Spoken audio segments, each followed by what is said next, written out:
Happy Tuesday, job seekers. I've got a tip for you. I want to talk about how short is too short and how that impacts your chances of getting other employment. So if you've only been with an organization for a really short time and then you want to move on to something else, or you've got some really short stints on your resume, what impact does that have on you being able to find work?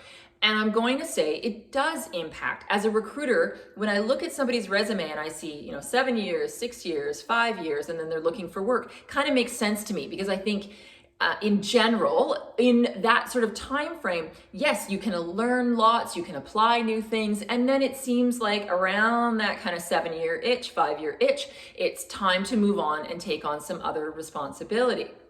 But definitely what we're seeing more and more is shorter stints than that, most definitely. In fact, Statistics Canada has said that the average is somewhere between 2 and 4 years. So what we're seeing is we're seeing resumes with people only sticking around for a couple years at a time.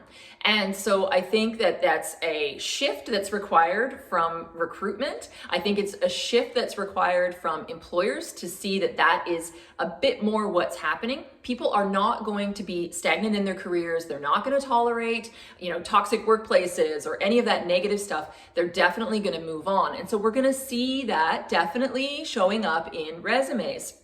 But as a job seeker, how do you work around that while recruiters and while employers sort of make that slow shift over to accepting that?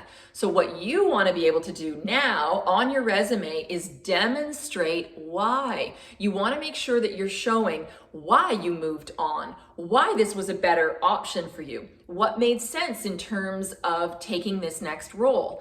And so of course we want to stay clear of any of the negative stuff. You don't want to be kind of complaining about a past employer, but rather saying this job offered more flexibility, this next role offered more responsibility.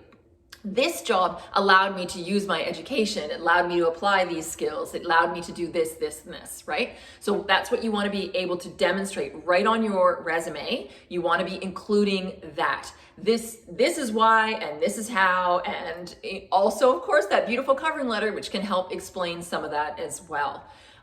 So hopefully that helps in terms of making sure that you are showing on your resume why each role that you've taken is actually a better role for you than the one that you had, and why all of the skills and experience that you've acquired throughout the course of those jobs is actually going to work here for this particular employer. All right, that's my tip for you today. I'm Christina Stewart with Praxis Recruitment, and I'll see you next Tuesday.